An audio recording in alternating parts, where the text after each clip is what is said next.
Hello, welcome to Lemon Stews, where we talk anything and everything entertainment. I'm, of course, the Lemon himself, Zeke Lemon, and this is my review for the first 2 episodes of DC's Creature Commandos. But before we get into that, let's get the house clean out of the way, shall we? I'm going to leave a like, comment below, let them know your thoughts on DC's Creature Commandos, and of course, hit that subscribe button as it helps me grow into a YouTube career.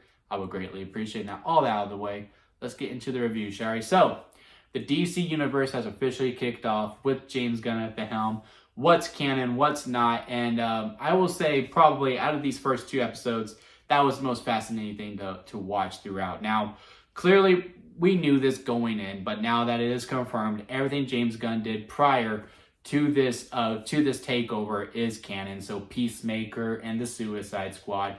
Hell, if anything, it's kind of a trilogy with those 3 things, especially with one scene in particular between Amanda Waller and Rick Flag Sr. That was pretty fascinating to watch. Also, some things to see that might not be canon anymore, like Wonder Woman, because there's like, yeah, what may or may not be real, the mascara. I was like, I'm pretty sure we knew about the mascara before that, but I don't really recall that, so that may still make Gal Gadot's Wonder Woman still alive or not, but I'm not sure. I'm pretty sure that means, okay, no, we're going to look for a new Wonder Woman, which is probably what's the best plan. We are going to get a new Batman. We're all going to get a new Superman. Might as well get the new Wonder Woman as well. But yeah, as the show as a whole, look, it's pretty simple. Did you like the Suicide Squad? Did you like the first 3 James Gunn Guardians of the Galaxy movies? Do you like those types of movies where you have a bunch of misfits who come together to form a little bit of a family and to fight a bigger bad? And, yeah, they may be quirky, they may do some bad things, but together they are a strong unit that show love and compassion for each other. And there are some fun needle drops along the way. So a James Gunn movie, then you're going to like this show. And that's exactly what it was. Now, episode 1 and 2, they are clearly going to do every episode we're going to focus on one of the creatures. Episode 1, I would say, is Rick Flag Sr.'s. As maybe the closest to an ensemble for the most part. It was more of an introduction to all the creatures, with Rick Flag kind of being our eyes. And, it was good for the most part. I hope we get another episode that focuses on Rick, just to get more of a backstory, to see that connection with his son. Like, we did have a little bit with that in this episode 1 anyway, where he is going, yeah, my son was better than me in every way. He's very upset that he passed from Project Starro and Project Starfish, I should say. They didn't know his name was Starro yet. Yeah, we saw those things in episode 1, but we still haven't got that full backstory yet, like we did with the Bride in episode 2, which to me was the much better episode. Really got attached to her quite a bit. I was already intrigued by her, but now I'm very much invested.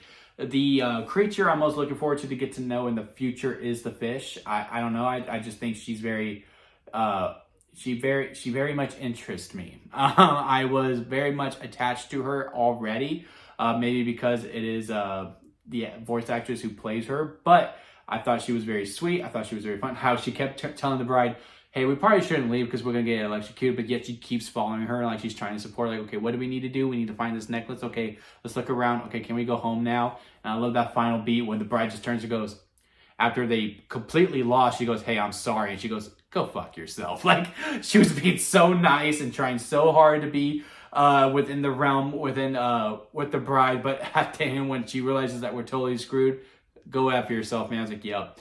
Yeah, I'm pretty sure this fish is going to be my favorite character moving forward. I really hope they didn't die, because they've spent all that time for me to get to know the bride, to kill both of them off, even though I haven't gotten to fully know the fish character yet, would really upset me. And, you're probably like, oh my God, she's not the fish. I am aware of that.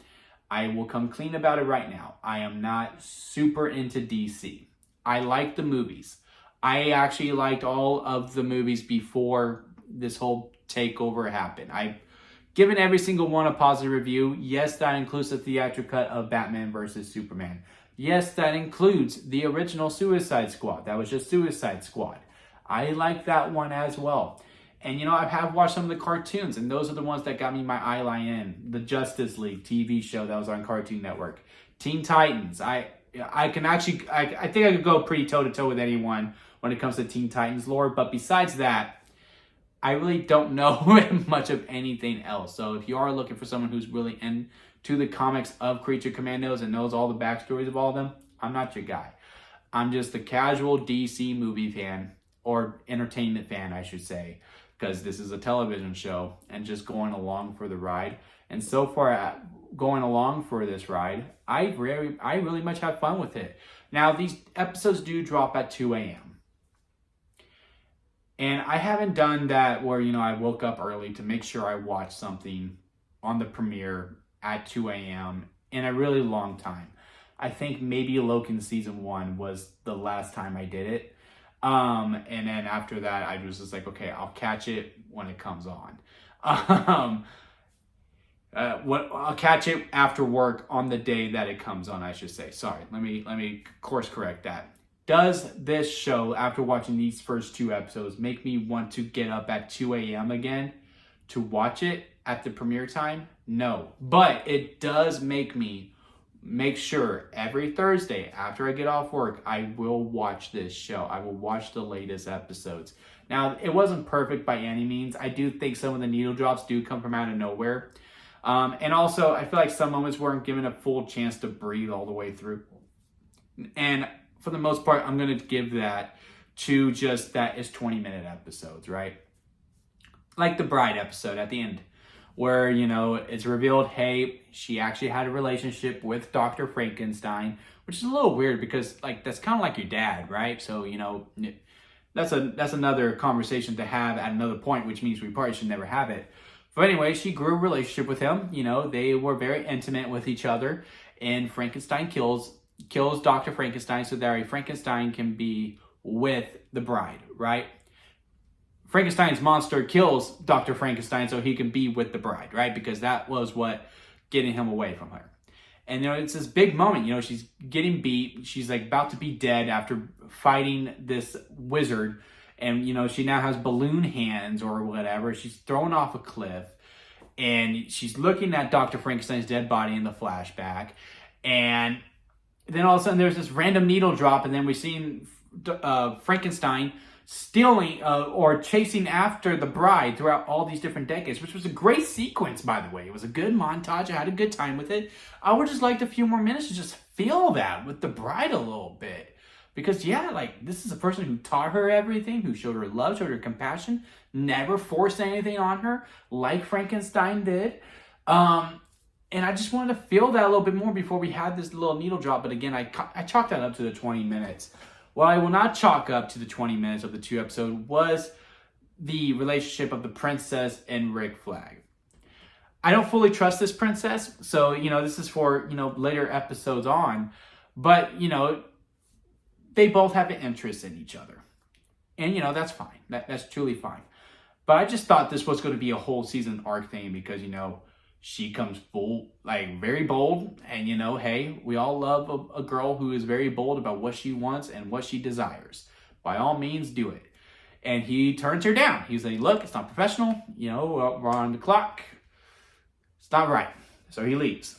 And then the next episode, they do it. And, that's fine. I mean, look, the princess for an animated character, it's a very beautiful character. I get it. You can only say no so many times before you just look, we got to just let the cards where they fly. But I really would have preferred if we would just make this a whole season thing. And, it gets to the end, the job's done, they win, and she's like, hey, you're not on the clock anymore. He's like, you're damn right I'm not. Then boom, they go into a relationship, and it would have been, a nice little fun little beat to end on.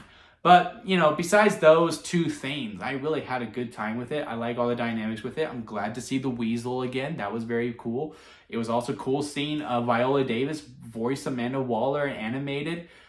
Just a lot of things are really cool. It makes me really interested for the things that are to come. And I'm curious to see how this glues into the whole bigger picture of DC moving forward. I wonder if we're getting any Superman references or any other references to this own thing. But I also want this to be its own thing, you know what I mean? But I do kind of want to see where we are heading as the new DCU does kick off and to see where everything's going, since all the superheroes are kind of known now. That's one thing that he said. He goes, look, I'm not building a universe that kind of already exists, and you're just going to see how it progresses as it moves through. So, Have you had a chance to see Creature Commandos? Comment below. Let me know if you have. If you made it this far in the video, leave a like. I would greatly appreciate it. And again, hit that subscribe button as that helps me go into the YouTube career as we go on this ride together. We have a lot of things heading your way at the end for this month alone, and also in 2025. It's going to be very, very busy. And until next time, guys, I'll see you here at Lemon Studios.